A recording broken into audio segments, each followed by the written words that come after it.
The forest was a place of secrets, but this one was different. It was a secret kept by a ghost. For 6 weeks, hikers on the Oakhaven Trail reported the same unsettling sight: a scruffy, heartbroken German shepherd lying in the exact same spot, day and night. He wouldn't eat, he wouldn't drink. He just lay there, his nose pressed to a small, unremarkable patch of dirt and leaves, as if waiting for a soul to return. They called him Hachi, after the famously loyal dog, but this dog wasn't waiting at a train station. He was guarding a lonely grave in the woods. Animal control had tried to catch him, but the dog was too clever. The moment they approached, he would melt into the trees, only to return to his sacred spot the moment they were gone. His story became a local legend, a sad footnote in the town's weekly paper. But for Mark, a retired veteran who often hiked the trail to quiet his own ghosts, the story was a call to action. He knew loyalty when he saw it, and he knew a pain that deep couldn't be ignored. One crisp autumn morning, Mark packed a small shovel, a bowl of water, and some high-quality dog food, and set out to find the grieving shepherd. It didn't take long. Just off the main path, in a small clearing, he saw him. The dog was thinner than in the pictures, his ribs a map of his sorrow. His fur was matted, and his eyes held a weariness that seemed ancient. He lifted his head as Mark approached, a low growl rumbling in his chest, not of aggression, but of warning. Do not disturb this holy ground. Mark didn't try to get close. He set the food and water down about 20 feet away and then sat on a nearby log. "I'm not here to hurt you," he said softly. "I just want to understand." He sat there for hours, speaking to the dog in a low, calm voice, telling him about his own days in the service, about his own losses. The dog never took his eyes off him, but he didn't run. For the first time, someone wasn't trying to capture him, but to commune with him. Day after day, Mark returned. He would bring food and water, which the dog eventually, cautiously, began to consume.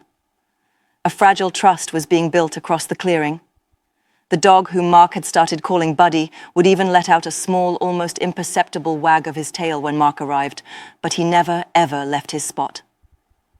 Mark knew the answer to the dog's grief lay beneath the earth.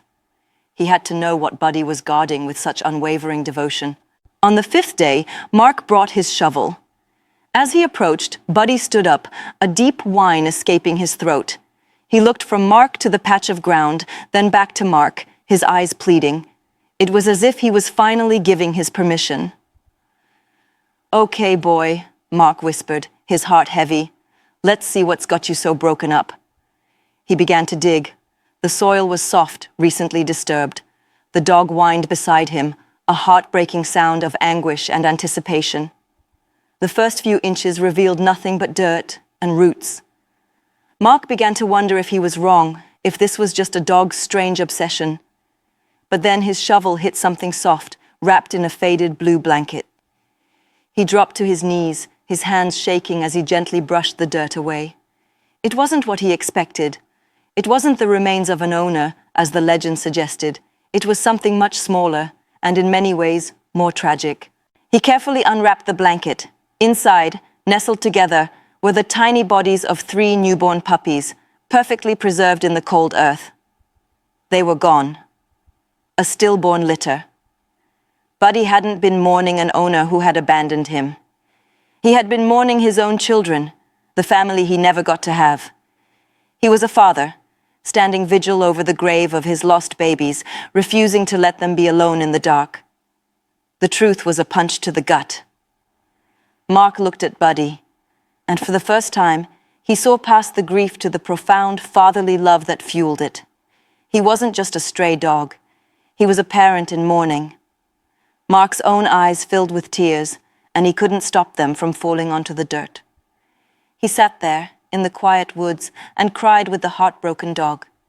He carefully rewrapped the puppies and buried them again, marking the spot with a small pile of stones. A proper burial. When it was done, something shifted. Buddy leaned against Mark's leg, a heavy, trusting weight. The vigil was over. He had shared his secret, shared his grief, and in doing so, he was finally free to let go.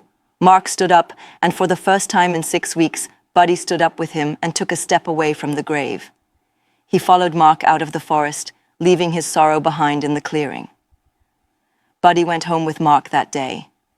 The empty spaces in Mark's house and his heart were filled by the quiet, loyal presence of the dog who had taught him the meaning of devotion.